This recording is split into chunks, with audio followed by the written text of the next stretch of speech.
Could you state your name and rank, please? Harold R. Dasch, Corporal. And where were you born?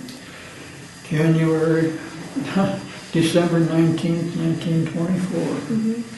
And it says that your birthplace was in Quincy, right here. Oh, Quincy native. It also says that you were in the Marine Corps and you were enlisted. What made you want to enlist? Pearl Harbor. Pearl Harbor.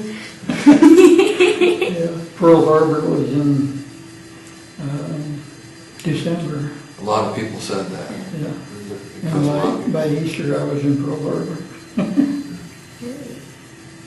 You were actually in Pearl Harbor? Well, after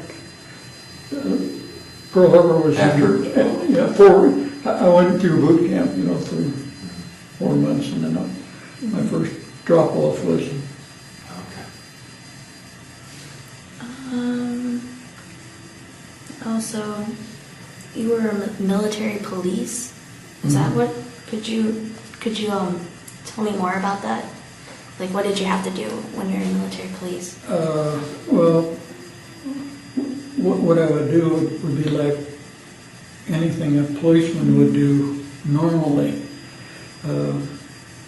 Like if people were going on furlough or on the streets or something like that, we would have to go and make sure that everything was going good like that.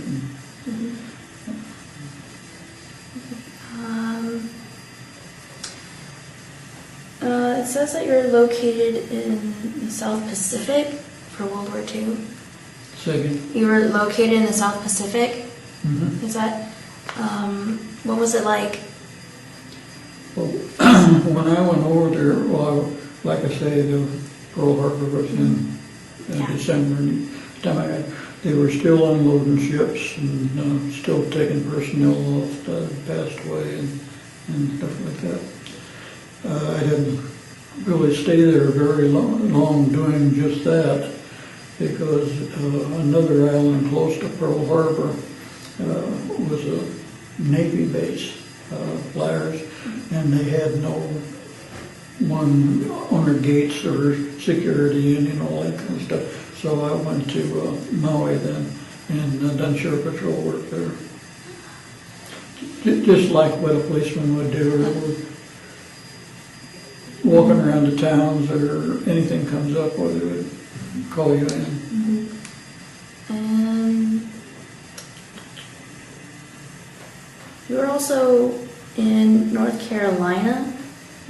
Like, why were you in North Carolina?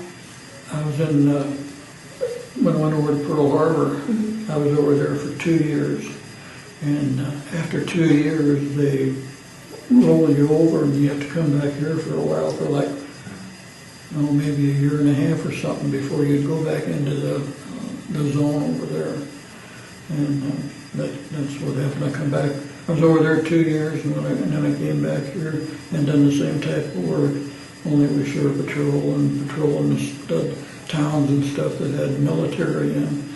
And after 2 years back here, I was supposed to go back over, but the war ended and I didn't have to go back over. I had to do about an extra month and a half before discharge, because I was a regular. You keep saying that you had to do patrols and everything. What did you have to do when you were out taking patrols? Did you have any procedures that you had to follow? Well, wherever your military was and your bases and stuff like it, the personnel could go on shore leave for 2 or 3 days, or go on movies or something like that.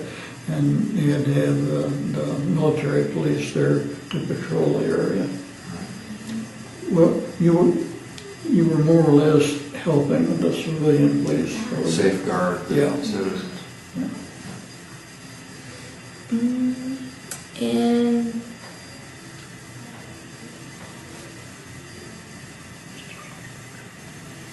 also, it says that you have a few medals that you're given. good marksman? Is that what it's called? The good marksman? Yeah, I was expert in sharpshooter Oh.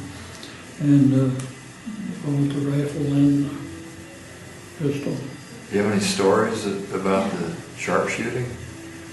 Did you ever have to do that? Did you ever have to shoot a target, a human target, or was this all? Oh yeah, target first. Yeah, sure, we had to have something to shoot. You also have the Good Conduct Award. Like, what was that? Like, what does that mean? If you didn't get in trouble, as long as you were out of trouble, you had good conduct. That's why you're an MP, wasn't it? Right. Because you're Military police is what it was, yeah.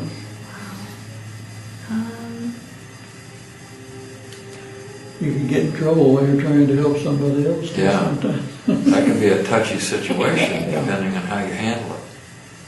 Did you guys work in teams very much, or?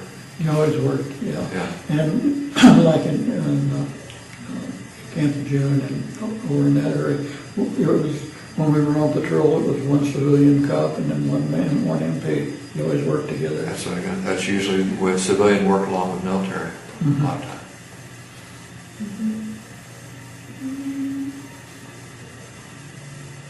It says right here that arrested drunk military, it says on here. What? It says arrested drunk military on here for service. That's part of the MP Yeah, is that part of the MP? service, yeah. When somebody would get drunk, you'd have to haul them in. Well, That would be, in the city towns like that, there was always a civilian cop and an MP that worked together. right. Now, if it was a civilian that got drunk, Yeah, we picked him up, we'd take him to the jail that was in town, and normally they'd stay overnight, and hopefully we can just release them the next day without charging them or anything. did you ever have too many instances where civilians got into fights with the military? And you had a military personnel gets in a fight with a citizen? Do you ever have anything like that where you had to go in and try to resolve it and stop the Well, see, fight? there was always one of us to get either a civilian policeman or a MP. And we were, depending on who was causing the problem. You'd take the military guy and he'd take the civilian guy. But that teamwork was Work important. together on that, yeah. Yeah, I can see Now, that. if you were in base or something like that, why the military police would work Handle it all all themselves, yeah. internally. Mhm.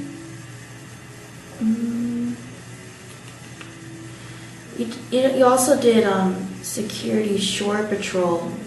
Was that different from your regular patrols? See, You did shore patrol.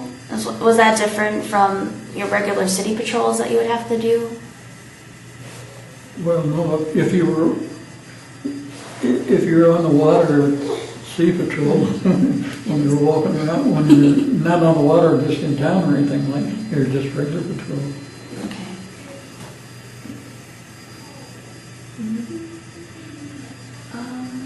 So, what was it like in boot camp? How was it when you're doing your training? It was rough. Was there- Why don't you explain to them exactly what that was like? I don't think they know what boot camp was. Yeah, well, I was a senior in school then, and I signed up as a senior. When I got discharged, well, I done some work, and then I got my diploma. I signed up at Quincy here, and we had to go to St. Louis to be sworn in and given some instructions. Well, that was the first part of it down there. They kind of hemmed you in, and we were full of stuff anyhow. And we were sworn in down there at St. Louis, and then from St. Louis, we went to Camp June over in California. Well, for some reason or other, they put me in charge of the group, that was going over there. I don't know why, because I was probably the smallest one there. But the reason I'm saying this is you get it. We got over there, and when we got over there, there was 3 of our men missing. So the first thing they done, they had me call in because I was in charge. So You got the blame for the 3 guys not being? Confuse it, but they don't pull any chances. But what they said to me was, you little asshole, you're losing Marines faster than the Jets are killing them. That's a nice way to start things out. That's how I started out, What'd that feel like?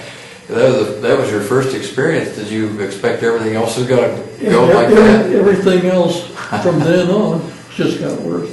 Oh, it got worse. Well, Marine Corps boot camp is no fun. That's what I was going to say. Marine Corps, what's the difference in regular Army or Navy boot camp training? It's rougher and it's longer, and well, when you go in, they issue you Marines are the first ones in. Yeah, they issue a pith helmet, helmet for their son and stuff like that. And then the GIs, when they want your attention, they had a dowel rod about 1/2 inch, and they would just hit you right across the head with that.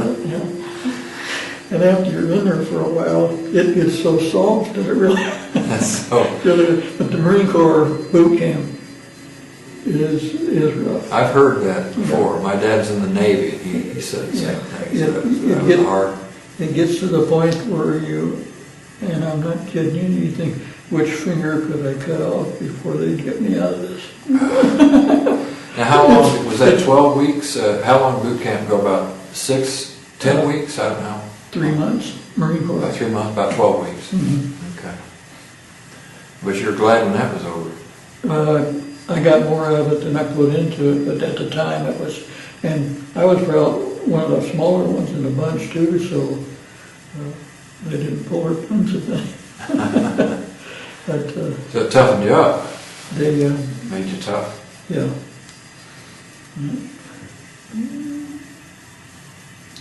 Maybe I should have boot camp for you guys in class. Oh. Toughen you up. No thank you. I think I'm pretty tough. We'll talk about it. Oh. We'll talk about it. I'll just do that to them all. Well, it sounds like you did a lot of traveling from going from stations. Have you gone to different stations? From one station? Yeah. When I went from Quincy to St. Louis, and then from St. Louis, I went to California for boot camp. And after I had this would have been about in January when I got over there, and they were still bringing people off of the ship. Well, Maui had an Air Force base, Navy Air Force base, but they had no security or a gate mark or anything like that. So I went there and done duty there. And most of the island is over in the Hawaiian Island. And I've done that for about almost a year.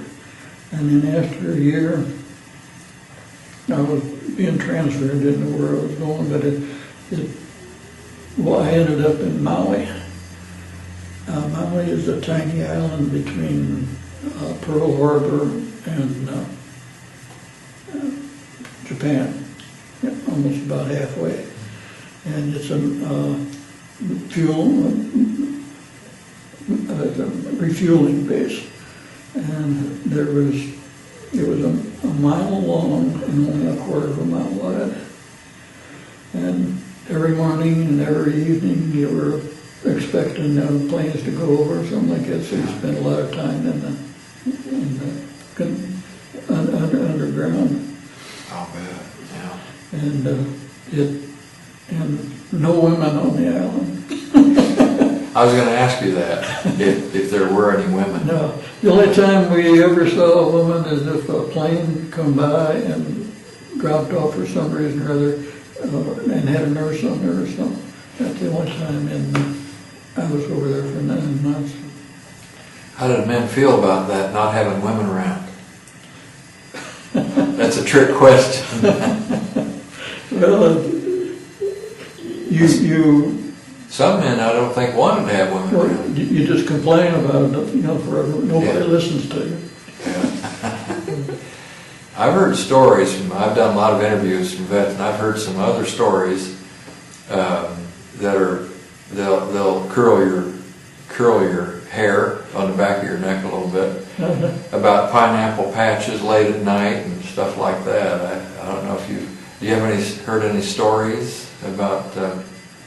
I don't understand the. Well, a little late night activity, Oh. you know, between some men and women in the service. And I've had some interviews where guys would say they were. Well, in Maui there were no women. Well, not in Maui, but there were Other Oahu places. or other places in Hawaii where they had women stationed, and they would go on these late night dates. I went on as many of those as I Did you? Would you care to elaborate on that? Yeah, no, and well, like at Maui, when you were on duty, when you were. That was a landing strip, wasn't it? Mostly a landing strip for aircraft? Maui. Yeah, wasn't that landing craft, or was that? It had a small Marine Navy base on there, Oh, okay. but that was about the extent. Mostly ships, loading ships in, out? Is that what we did on Maui? Well, Maui is one of the Hawaiian Islands. Right. Yeah, That was it. it's not as big as the main island, but it's. Right. The mainland was, that was It's pretty about bad. common with most of them, about half as big or half as little. And, well, Could you go to the other islands when you're there? Or No, did you have not to stay on very that? easily, but you could go on shore, you could go on, in on the bay, Furlough, too. in town or something like that. But there was no overnight Okay, furlough. okay. What else you got? You got some other questions? There's some questions in that other book in there too. Remember these? What were your feelings about World War II? What did you think of it? What do I think of World War Yeah. II? What- I think we've done a pretty good job. I think we did too. If you compare, now my dad has passed away, but he was in the Navy, and I had lots of talks with him about after the war was over. Things were different. Yeah, in Vietnam War, Korean War, and now Afghanistan and Iraq. What are your feelings about that? Have things changed a lot? I hear a lot about that from certain people. Some of the things that they can do and can't do and everything like that, I Yeah. just can't believe. It's changed around. Mhm. What you're feeling about now is, World War II were two huge theaters of war, and European nations and Japan, everybody involved. That's a larger scale. Now we have a different way of fighting. The smaller countries. What's your feeling about that? Do you have any thoughts about whether we should be doing them or should not be doing them? What do I you think think? we should only do what we have to, you know. Pearl Harbor, we were invaded. 9/11, that created an issue too. But I like asking the question, when it's a smaller conflict, you start to wonder how much of it's politics and, big financing and... All of my time was during World War II. And that all made sense to you. Yeah. I think everybody in that generation, both my parents, my mom's still alive, she's about almost 94. It's a whole different way of looking at the world and war at that time with Hitler and Mussolini. That's about the same. I'm 97. Are you 97? 98. You're 97? You don't look like you're 97. Are you 97? Hold on. I'm 88. Okay, I was going to say, if you're 97, you're holding up really well. Okay. You look pretty good. Yeah. You look like you're in pretty good health. Yeah. What else? You got some other questions here? Mm, What you thinking about here? Yeah, well, you were stationed at Maui, and you said it was a small island. When you had free time, if you did you do anything to entertain? Like, what did you do to have fun over there? Well, see, a small island and everything like that, and we had plenty of water for fishing and. Okay. And, Did you do a lot of fishing? Yeah. Really? And, well, we would be assigned to go out and catch fish, so we had fish for Friday night. But there was no liberty or anything like that. But when I look back on it, at the time, I thought I was like in prison or something like that.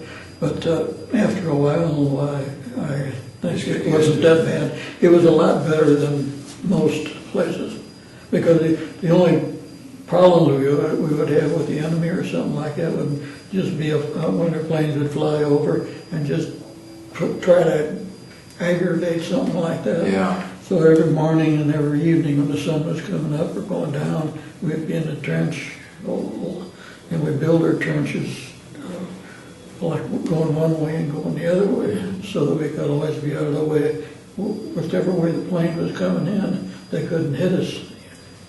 Did you spend a lot of nights in the trenches? Mm-hmm. Just because that was the nighttime bomb raids, I suppose. Well, you would have a nighttime schedule.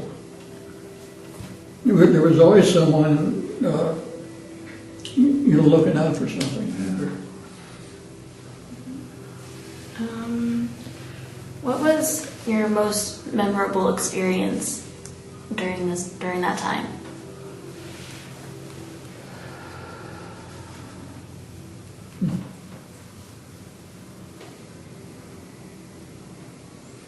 It was just a steady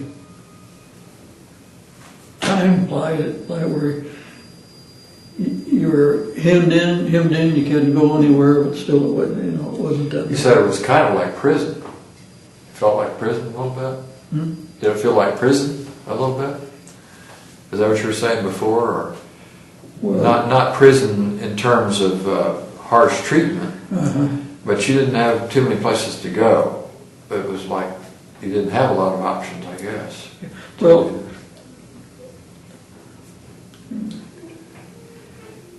at sunrise and sunset, you can't see planes coming in. That's the reason. That's right. That's the reason at sunrise and sunset, you had to be at those where in places where you spot them in, or they could call them in, or something like that. You'd have time to go to them. That was the most dangerous time, right at sunrise and sunset, because of the visual, being able to see what was happening. They could be there and you wouldn't know it. I never thought about that. Using the sun to blind people, not being able to see them coming out of the sun, I guess. Yeah.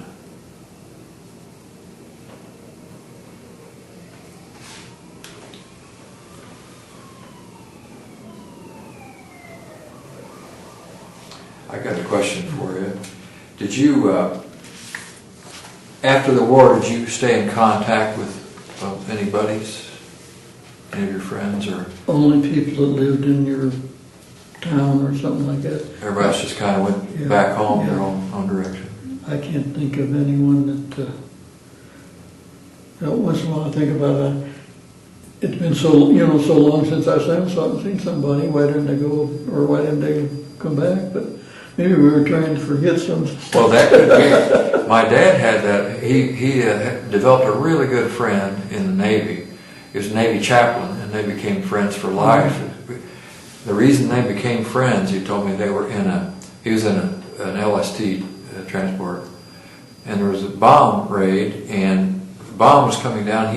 My dad was in the radio room with this guy, and they thought they were going to die, and they were hugging each other and screaming because it's just automatic, you felt like you're going to die. Big, loud buzz bomb, and it hit the ship next to them. And after that was over, they all, of course, I went at deck side and were looking out and trying to find the damage, and they were so glad that they survived that death, that experience, Made them best friends. Never forgot it. They wrote letters the rest of his life. They did that. Uh-huh. Because it can do that. You can have those experiences where... I can't think of any that I was in the service with. Well, we corresponded with mail or something like that, but You had V-mail. Running back and forth. Did you guys have V-mail? Or did that ended? I don't think they knew what email was. No, V-mail. They had something called V-mail. Oh, at the time. V-mail? Remember that? And it was it's almost like a telegram or something. And they called it V-mail. I can't remember what the V stood for. But that was one of the ways they would send messages back and forth. No, that don't ring a bell at all. What about writing letters back home? Did you ever do much of that to your family or? We stayed in touch, but not a lot. Not very And much. then your mail was always late. You know, everything like that. You'd have to wait maybe a month to get a Yeah. letter.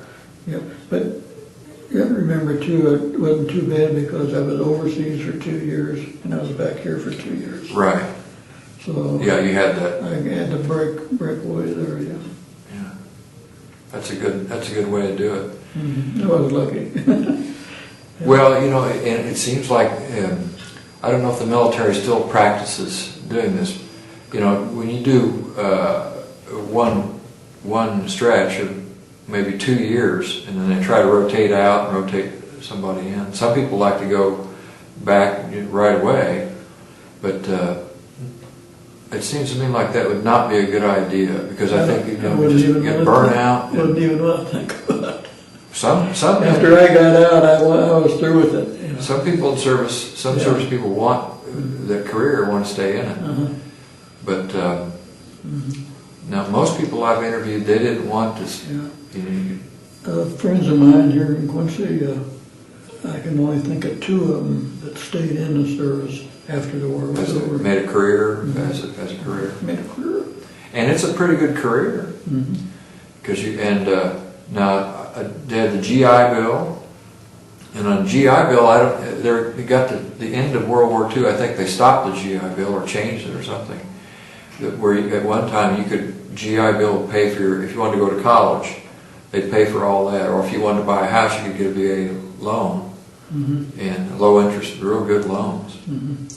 So. Yeah. I never really took advantage of anything like that, but I know that deals like especially for schooling. Right, a lot of people. There's a story my dad would tell about. You guys might be interested in this. In the 1950s, a lot of military people started going to college, and they'd wear uniforms and have crew cuts.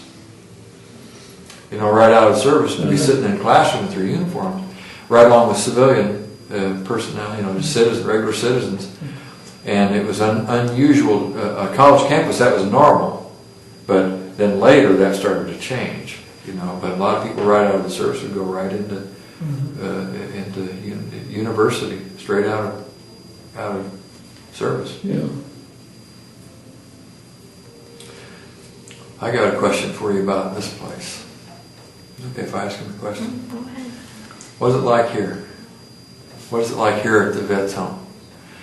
I always like asking people what it's because I know Lynn really well. I've been going here for 3 or 4 I was years. born and raised here in Quincy. When I was a kid, I'd come out here and go ice skating. And Oh, did you? like that. On the pond out there? Yeah, so I was familiar with it, and it was always in the back of my mind when I had to, or something like that, I wouldn't object to going out this way. My wife and I had 2 children, my boy and my daughter. They're still living, but my wife passed away about 12 years ago, and then I was getting up in age and everything like that, so I decided this is where I wanted to go, and I didn't come here because I really had to at that time. You just But liked it. I was living in a house that was too big for me. Yeah. And This probably feels like home. yeah, it just felt like a Because you're thing still to in do. Quincy. And before I ever came in here, not a long time, but I would come through here and talk to some of the people here, you know. Oh, yeah. And I knew a lot of people, and then to me it was no problem coming in here. And it seems like I haven't been here too long, but I've been here 4 years. Most people I've met here like it here. It's a well-run facility. This is the biggest one in the state of Illinois, so it gets a lot of good attention. At one time, we had buffalo here. Do we still have any buffalo here? Did you know Not that? anymore, but it hasn't been too long. They have, We had, they got, yeah, we have deer, we have some deer out there. And there was a bunch of buffalo out in the west side. there's 2 or 3 of them here every year even 3 or 4 years ago. But they stopped because of the heat. Oh, is that right? Oh, too much heat, they can't handle. And especially in the summertime. I would think we had a couple of buffaloes here no longer than 2 years ago. Yeah, I was gonna say, I thought I remembered. But this last year in the heat wave and everything like that, they decided they'd have to, because they're built. They're built for winter time, I think. Big, thick skins. There's good and bad things about everything, but all in all, I feel better about it. Of course, I could always walk away if I wanted to. You could. I want to ask you a little bit about politics. Can I do that? Sure. I don't know if you guys didn't know I was going to do this. And the reason I ask these questions, they're young, and I'm a little older. I'm 64, so I'm a little older than they are, and they're getting ready to get into the big world here. What can they expect? We've got a pretty good place. America, a pretty good place. I don't know what you mean by they're wanting to get into the big world. Well, they're getting ready to graduate, and they're going to go into the world and get their jobs and their careers. And I always like to get advice from people who've already been out there and what they can expect. Is this going to be are we doing good as a country? Are we still a great country, would you say, in your opinion? You mean, are the opportunities good for the people that are they're graduating now? Or? Yeah, what's your feeling about that? Because the economy is having a little bit of trouble right now. Military is actually one of the good places to go. It's still, sometimes we have military personnel coming, recruiters trying to come over, and they talk with them. You can get in, they're musicians, they can be get in a military band, that sort of thing. So opportunities wise, what's your feeling? You think young people have a pretty good... People are going to do what they have to do. And some of it might not be pleasant or easy, or some of it might be hard. But if you roll with the punches, you can get through.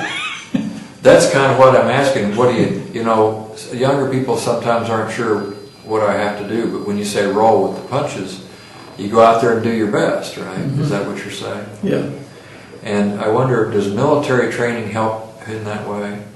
I think the Marine Corps does. Okay. I can't speak too much for the others, but I hear that a lot. Military training is a whole different thing. You learn a sense of self, an inner strength, and determination, stick-to-itive kind of thing. yeah. Well, like me, when I came in, I was 4 months in boot camp, and no, that was bad, but it made you a stronger person. Something like that passes. Just get a smile on your face. Yeah. Did you come up with anything else here? You still looking?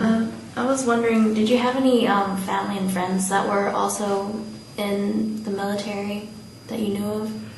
Not really. No. I can't think of anybody right now that made it a career. Well, I didn't make a career. I was in there because I wanted to, and I got out when I could get out. Did you have any brothers or sisters? I have one sister. And she stayed stateside. She didn't go in the military. Oh no! See, well, when I went in, there were no women in there. Women, that's not too many women. Now, There wasn't any. we just talked with Helen. What's Helen's last name? Helen Howard. Uh-huh. And she told us about women in the military because she was in there. And she went through it was tough. Uh-huh.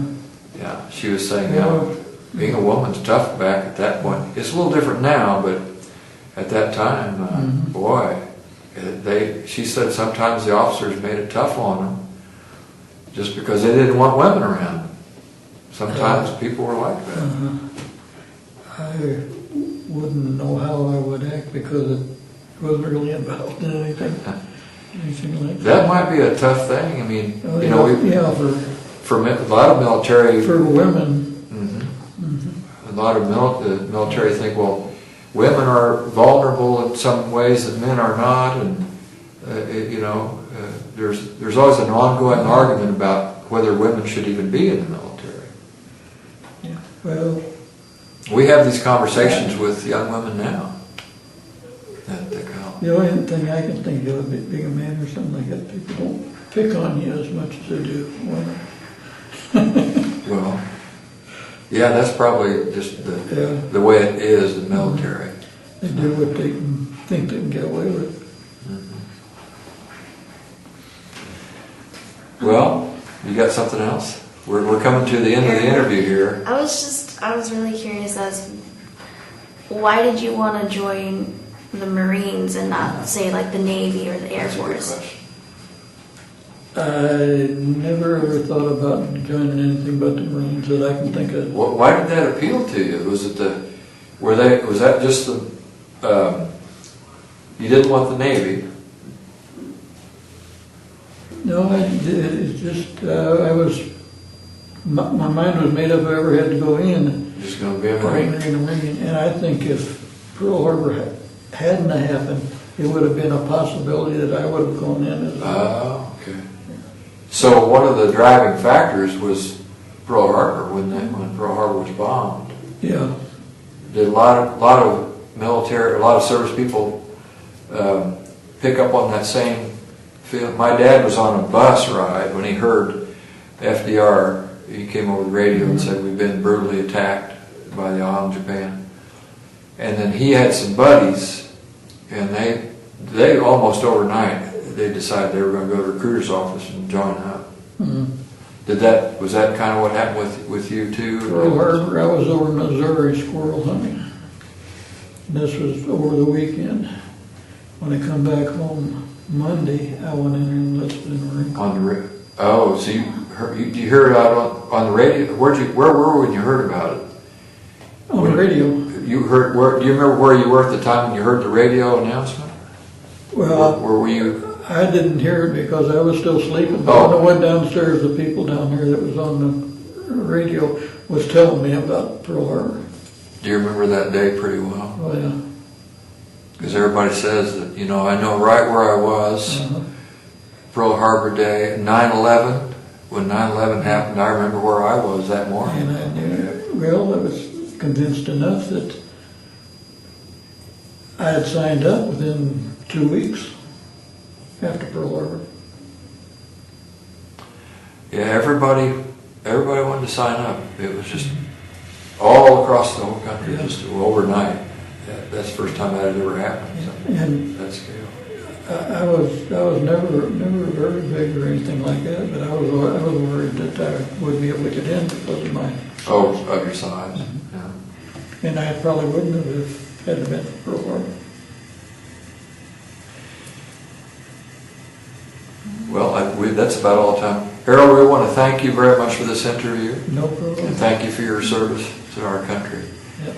We want to wish you all the best. This is very informative. These interviews are great because it gives us a chance to find out the real stories. Sometimes we read about them,